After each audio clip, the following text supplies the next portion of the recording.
দেখো আমাদের গত ক্লাসগুলো প্রায় শেষ নিয়ে প্রায় 2টা ক্লাস ছিল, ঠিক আছে। আজকে হচ্ছে আমাদের 3rd ক্লাস। আমরা এখানে আজকে কথা বলবো মিক্স ইন নিয়ে, মিক্স ইন আর ইনক্লুড নিয়ে। এই যে মিক্স ইন। আচ্ছা, এটা কাজ কি, আমরা যদি আমাদের স্যাস এর ভিতরে কোনো সিএসএস কোড রাখতে চাই, আমরা জানি সিএসএস কি, জানতে না অবশ্যই, আবার স্যাস কি সেটাও জানি।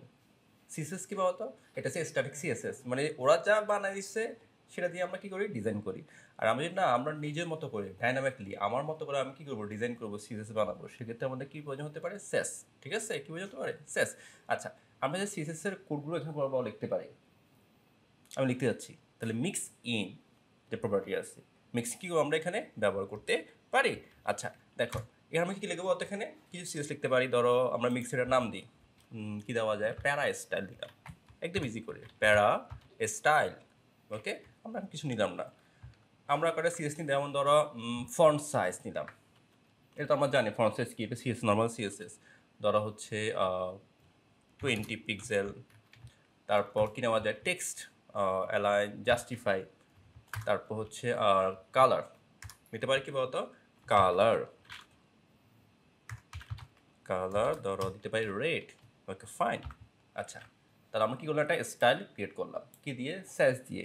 ওকে, এরপর এটা যদি আমি ধরো আমার কিছু স্টিমাল মার্কআপ আছে, মার্কআপ ইউজ করতে চাচ্ছি, যেমন ধরো একটা প্যারাগ্রাফ আছে, প্যারা ওয়ানে আমি ইউজ করতে চাচ্ছি, সেক্ষেত্রে আমি কী করবো, আমরা এখানে এই প্যারা ওয়ান ক্লাসটাকে আমরা এখানে সাথে নিয়ে আসলাম। এখানে গিয়ে আমি এই যে স্টাইল বানালাম তাকে প্রপারলি ইউজ করতে যাচ্ছি, এই কোডগুলো না করে আর কি নাম ধরে ব্যবহার করতে চাচ্ছি। ওকে, তো আমি নাম ধরে করতে হলে এবার সেখানে ইনক্লুড যুক্ত করতে হবে। তাহলে ইনক্লুড যে প্রপার্টি আছে এটা ইউজ করতে হবে, ইনক্লুড কী হবে, প্যারা স্টাইল না, হ্যাঁ প্যারা স্টাইল। ওকে, দেখি এটা কাজ করে কিনা একটু। আমরা আমাদের করে চলে যাচ্ছি কোডটা,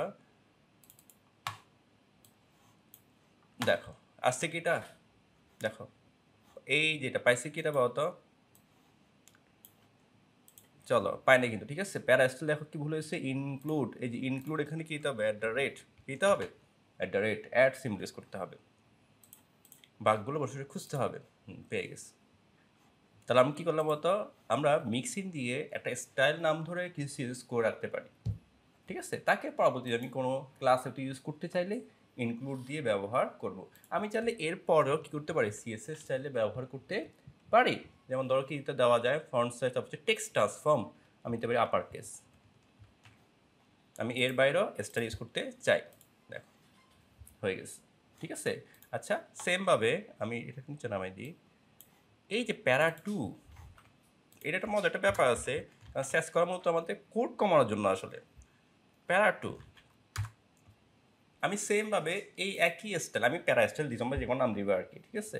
প্যারা স্টাইল ইউজ করলাম, আমি এটাকে এখানে ইনক্লুড করতে যাচ্ছি, যুক্ত করবো স্টাইলটাকে, সরাসরি তো পারবো না সেক্ষেত্রে। তাহলে আমার কি লাগবে, ইনক্লুড যে প্রপার্টি আছে, ইনক্লুড প্যারা স্টাইল। তো এখানে একটা প্রবলেম কি সেটা আমাদের চোখে পড়বে, দেখো পেয়ে গেছে না। ওকে, এই দেখো এটা ফন্ট সাইজ কী বলতো, ছোটো কেন দেখো তো। আমরা চলে যাচ্ছি এখানে প্যারা স্টাইল, বিস্তর কথা, প্যারা, তারপর চলে যাচ্ছি প্যারা ওয়ান টেক্সট। আচ্ছা, এটা কেটে দিই, কারণ বড় হাতে বলতে মজা, ছোটো হাতে বলতে সাইজ কিন্তু এক না, একই কিন্তু। এখন যদি ভিন্ন ভিন্ন করতে চাই, একই হয়ে গেল না স্টাইল। হ্যাঁ, এই ক্ষেত্রে আমরা প্যারামিটার ইউজ করতে পারি। প্যারামিটার কীভাবে এটা কাজ করে, চলো আমরা এই যে font size, text align, colour নিজের মতো করে কাস্টমাইজ করি। প্যারামিটারটা দেখো এই যে এখানে, এই যে এটা আমরা যে কার্লি ব্র্যাকেট দিয়ে আমরা যে কমান্ড বলো, যে কন্টেন্ট বলো, এটাকে বলি প্যারামিটার। কী বলা হয়, প্যারামিটার, ঠিক আছে। ধরো আমরা এটার নাম দেখি বলতো ফন্ট সাইজ, বা কী দেওয়া যায় বলতো, সাইজ দেওয়া যায়, সাইজ। তারপর কী দেওয়া যায় বলতো, আমাদের এটাকে পাওয়া যায় টেক্সট স্টাইল বা স্টাইলস লেখো, কারণ চেষ্টা মতো করে লেখার জন্য নিজের মতো করে লিখবো, নিজের ভাষায়। তারপর কালার কী দেওয়া যায়, ধরো আমি দিলাম রং, আমার মতো করে আর কি, ঠিক আছে, রং দিলাম। আমরা এই প্যারামিটারগুলো এখানে বলে দিব। এটা হচ্ছে কি বলতো, সাইজ। তারপর হচ্ছে স্টাইল, তারপর হচ্ছে বলতো কালার হবে কি আমার ভাষায়, ঠিক আছে, ধর রং বললাম, ঠিক আছে, বা আমরা যা দিই কালার রং বা কী দেওয়া যাবে বলতো, যে কোনো একটা দিলে হবে, ঠিক আছে। এখন আমরা এই যে ওয়ানের ক্ষেত্রে আমি যখন ইউজ করতে যাচ্ছি প্যারা স্টাইল, আমি কিন্তু কারো ফন্ট সাইজ কারো কি দিই নাই, অ্যালাইন বলে দিই নাই, প্যারামিটার ডাইনামিক করে গেছি, ঠিক আছে। আমি এবার স্টাইল অনুযায়ী এখানে আমরা ব্র্যাকেট দিব। আচ্ছা প্রথমটা কী বলতো, তারপরটা স্টাইল, তারপরটা রং। আচ্ছা এবার তুমি কি ডাইনামিক বলে দাও, এটা হবে 30 পিক্সেল, কমা দিয়ে দিই, কারণ আমাদের প্যারাটা ফার্স্ট হচ্ছে সাইজ, তারপর স্টাইল, তারপর হচ্ছে রং। এই যে প্যারা এই স্টাইল কাজ করবে, এই যে প্যারা স্টাইল ইনক্লুড করলাম, প্রথমে সাইজ তারপর স্টাইল তারপর রং। আচ্ছা স্টাইল হচ্ছে কি বলতো, জাস্টিফাই, তারপর হচ্ছে কালার দেওয়া যাবে বলতো কি গ্রিন। তাহলে তুমি সবার আলাদা আলাদা কী করতে পারবা, ডিজাইনটা তুমি করতে পারবা। তারপর এখানে কী দেওয়া যাবে বলতো 40 পিক্সেল, এটা জাস্টিফাই, জাস্টিফাই, তারপর হচ্ছে কি বলতো ব্লু, দেখি তো ভিন্ন ভিন্ন ডিজাইন পাইছে কিনা দেখো, তাই না? ওকে, এবার আমরা যদি এটাকে যদি সিএস করতে যেতাম, নর্মাল সিএসএস অনেকগুলো কোড হয়ে যেত না, ঠিক আছে, হয়ে যেত না?